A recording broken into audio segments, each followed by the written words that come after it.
Okay, here's where I want to spend a little time talking about one of the assessments in the Discipline and Classroom Management course.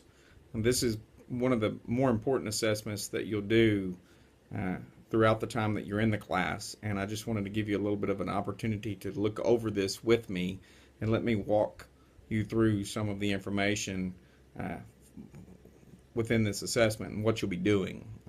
Really, this is one of the more practical assessments or one of the more practical pieces in our teacher preparation program. Uh, that really, this course to me doesn't mean a whole lot unless you've had time developing your own uh, classroom management plan. And by doing that, there are a series of questions that I want you to answer. And you'll notice that on this page. So I'm going to go to the page real quickly and just maybe go over some of the questions and how I encourage you to collect information so that you can answer and develop your own management plan. So if you'll notice, really starting with question number one, I've got the little red dot there. Hopefully you can see it. Uh, this is talking about your general philosophy in classroom management and discipline. What do you believe is the difference between management and discipline, and why do you believe that? One of the things that I know we've talked about in class is that if you discipline with love, like the Heavenly Father, for instance, you're going to develop a sense of respect of those that you're disciplining because you're disciplining them out of you wanting them to be a better person, you wanting them to make better choices. However, if you discipline out of anger, you're going to create resentment. And unfortunately, that's where a lot of humans, parents, teachers, anybody in authority, sometimes they discipline out of anger. Certainly, I've been guilty of it, and I think it's just a human characteristic and quality that you'll have to confront. But if your management plan really envelops that discipline out of love, I think that becomes part of your ingrained philosophy of why. And this philosophy is not just discipline, but it's also why do we want to create a classroom culture that's conducive to learning and student achievement? Uh, why should or how much of the responsibility is on the teacher? How much of the responsibility is on the student? What does that classroom look like? So really, all of the components of this course should culminate in this particular assignment.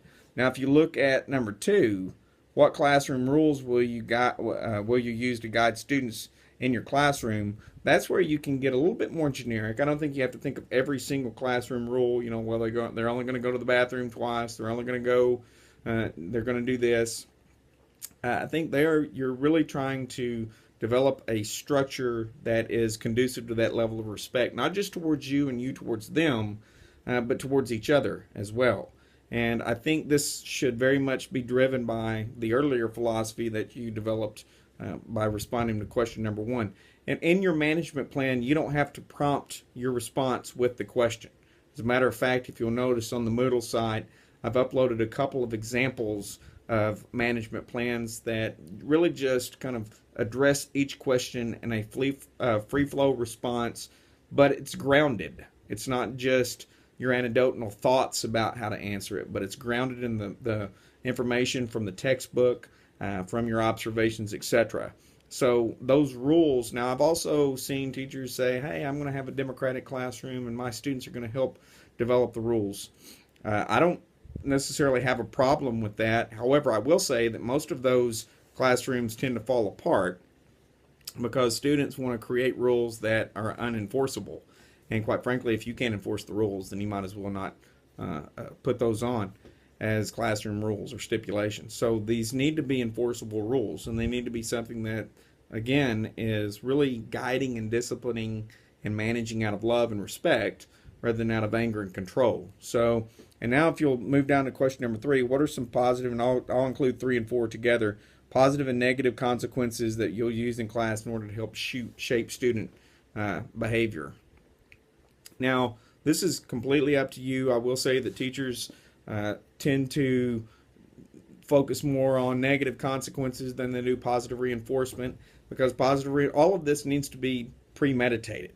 If the student doesn't know that they're going to get, whether it be negative or positive, X after they've made that choice, then it's not going to shape a better decision in the future.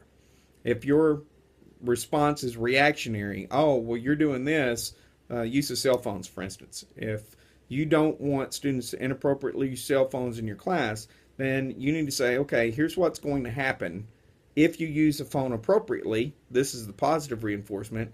If you choose to use the phone as a distraction or inappropriate times in the classroom, then here's the consequence.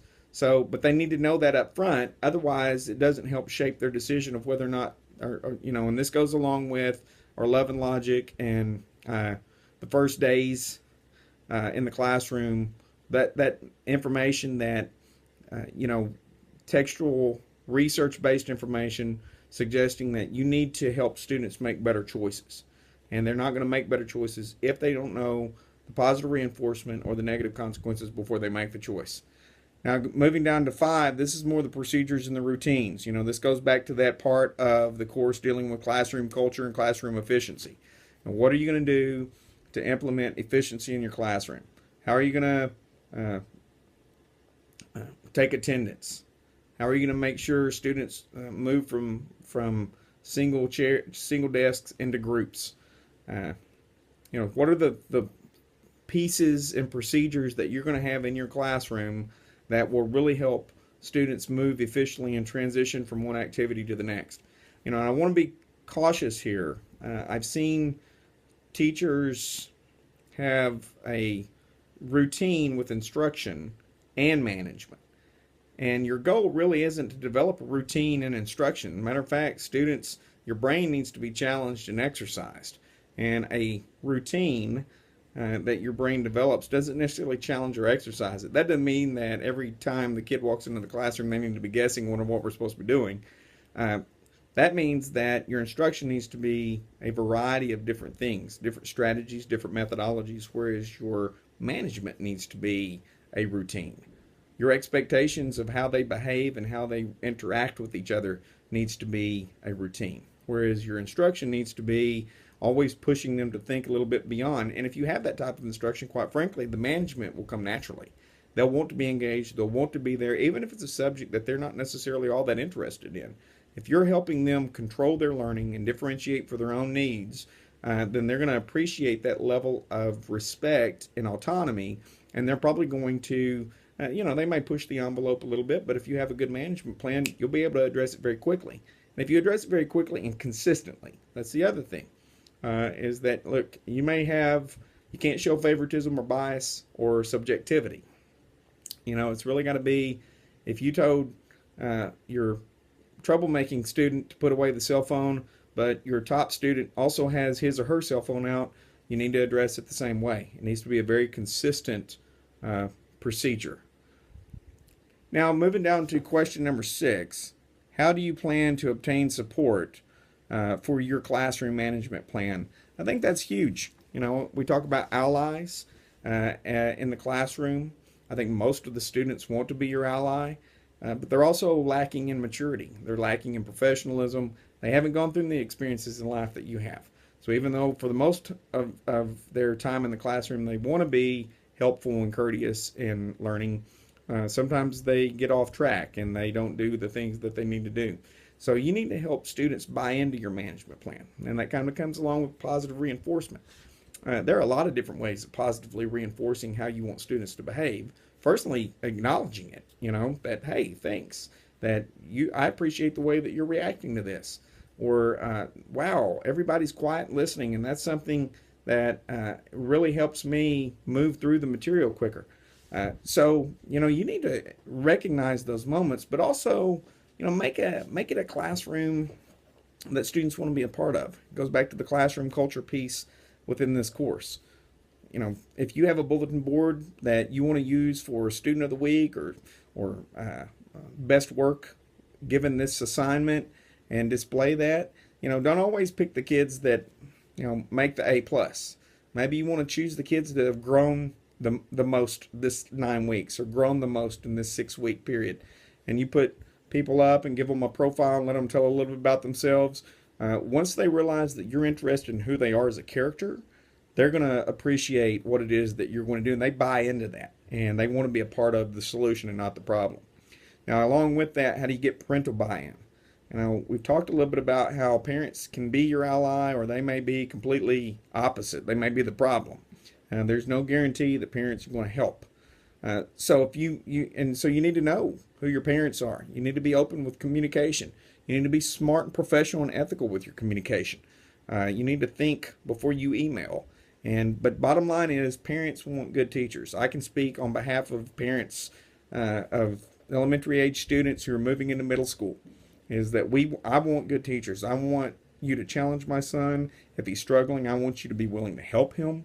You're the pedagogical specialist, not him. However, I don't want you to do the work for him, and I want you. And sometimes we have this tendency of teachers to already expect that they're going to know the material that we're going to teach. Well, if they did that, they wouldn't need you. So you be the professional teacher, and you're going to get parental buy-in as well. Now, be smart. You're in control of your classroom. Be ethical. You know what is right for those students, and then be professional and not let you want to be helpful and transparent with parents, but don't let them control the way that you want your classroom to work. Now, if they offer suggestions that seem to be effective, then maybe you want to include those into your management plan or your buy-in. Now, how you get their attention, phone calls, although they may be somewhat archaic in today's society, help a lot. I remember an email coming from my son's PE teacher that just told me, hey, here's what Jackson did today, and he did a fantastic job. And I can't tell you how much that brightened my wife and my day that day. So those things, don't ever underestimate it. Sometimes parents only get the negative, and they want to hear both, and that helps them buy into what it is that you're trying to do in your classroom.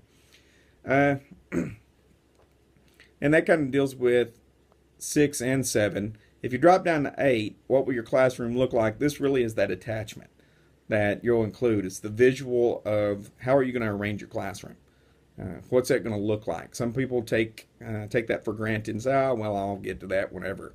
And you may not know. You may not know what kind of classroom you have. If you're a PE teacher, you're going to have the gym. Okay, that doesn't mean you don't need to consider how you want to arrange it, because this goes along with the efficiency of your classroom.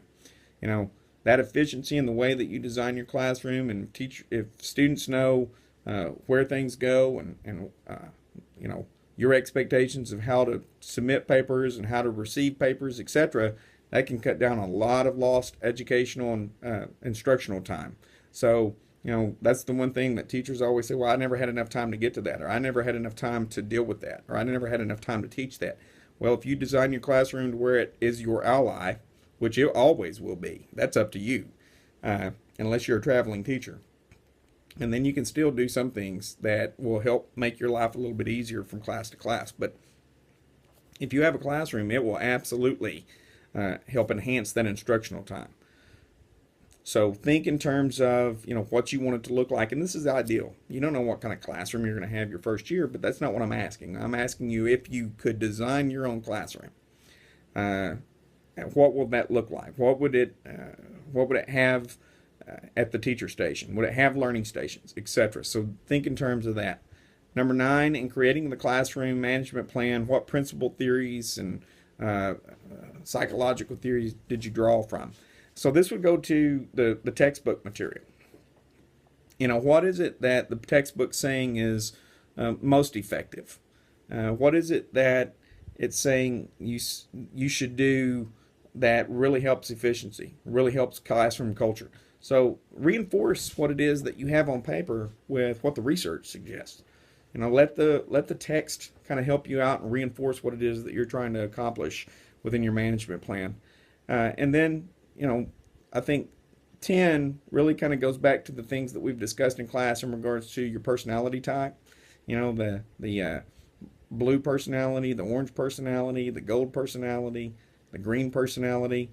How does this discipline plan or management plan kind of match up with your personality style? The gold is the person that, remember, is really organized. And, management plans, quite frankly, kind of gravitate towards that level of organization. But you can be spontaneous.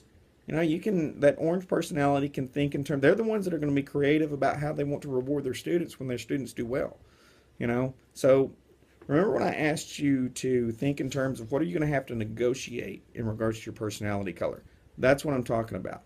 I'm talking about, if you're not naturally blue, a very loving, kind of relationship building person, how are you going to do that? Because they're all important.